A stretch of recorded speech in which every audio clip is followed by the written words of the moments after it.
નમસ્કાર, હું મનીષા ઠેસિયા અમારી યુટ્યુબ ચેનલ ગુજરાત સમુદાયમાં આપનું સ્વાગત છે।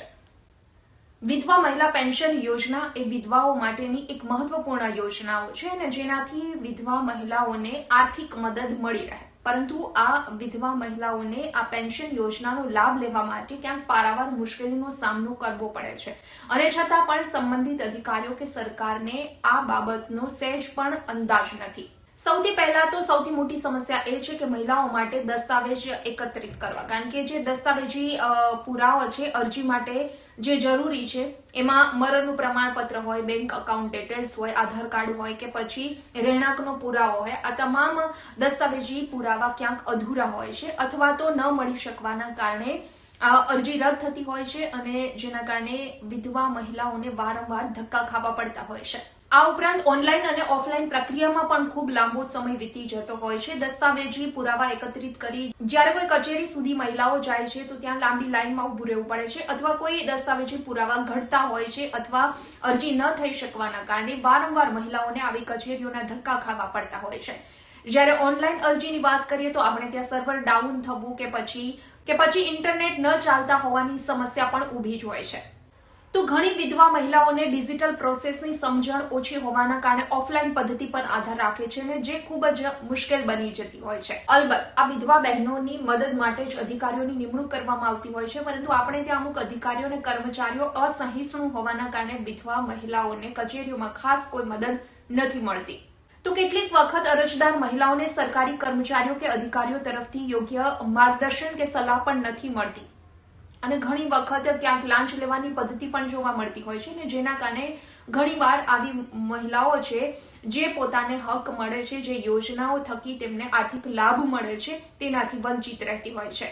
તો કેટલીક મહિલાઓને સહાય મળી રહી હોય છે, પરંતુ વેરિફિકેશન કે પછી નવી નીતિઓ આવવાના કારણે આ મહિલાઓની જે લાભ મળતા હોય છે તે પણ બંધ થઈ જતા હોય છે।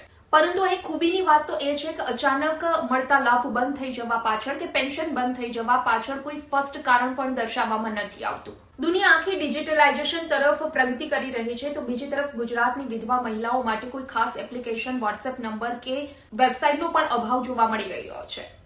ડિજિટલ ઇન્ડિયાની વાતો વચ્ચે આજે પણ ગુજરાતમાં વિધવા મહિલાઓને વિધવા સહાય માટે મામલતદાર કચેરીના ધક્કા ખાવા પડે છે। ગ્રામ પંચાયતમાંથી આવકનો દાખલો અને વિધવાનું પ્રમાણપત્ર તો મળે છે, પરંતુ આ તમામ ડોક્યુમેન્ટ સાથે વિધવાઓને વિધવા સહાય માટે મામલતદાર કચેરી સુધી જવું પડે છે। તો ગ્રામીણ બેંક કે પછી કોઓપરેટિવ બેંકમાં પીએમ કિસાન સહાય જમા કરવામાં આવે છે, પરંતુ વિધવા સહાય માટે સરકારી બેંકમાં ખાતું ખોલવાનો આગ્રહ રાખવામાં આવે છે। તો તમામ ડોક્યુમેન્ટ સાથે ફોર્મ મામલતદાર કચેરીએ સબમિટ કર્યા બાદ પણ ઓનલાઈન સ્ટેટસ જોવાની કોઈ સુવિધા નથી અને જેના માટે પણ વિધવા મહિલાઓને ફરી મામલતદાર કચેરીના ધક્કા ખાવા પડે છે અને કોઈ કારણોસર જો ઉપરથી હપ્તો આવવાનો બંધ થઈ જાય છે કે પછી પેન્શન બંધ થઈ જાય છે તો તે અંગેનું પણ કોઈ સ્ટેટસ ક્યાંય વિધવા મહિલાઓ જોઈ નથી શકતી અને જેના કારણે બને છે એવું કે ઘણા સમય બાદ તેને ખબર પડે છે કે તેનો હપ્તો કે પેન્શન આવવાનું બંધ થઈ ગયું છે। એટલે વિધવા મહિલાઓ માટે પીએમ કિસાન, પાસપોર્ટ કે પછી રેશન કાર્ડ માટે કોઈ એપ કે પછી ઓનલાઈન અરજી દ્વારા સ્ટેટસ જાણી શકાતું હોય તો આવી મહિલાઓને નાની બાબતમાં મામલતદાર કચેરી સુધી ધક્કા ન ખાવા પડે। કોઈ કારણોસર એનું પેન્શન કે હપ્તો આવવાનું જો બંધ થઈ જાય તો ઓનલાઈન સ્ટેટસ દ્વારા એ પણ જાણી શકે કે પૈસા આવવાના આ કારણોસર બંધ થયા છે। બાકી તો કોઈ નાની કે સામાન્ય મુશ્કેલી અથવા પેન્શન બંધ થાય આવી સ્થિતિમાં પણ મામલતદાર કચેરી સુધી ધક્કા ખાવા સિવાય આ વિધવા મહિલાઓ પાસે કોઈ બીજો રસ્તો નથી હોતો।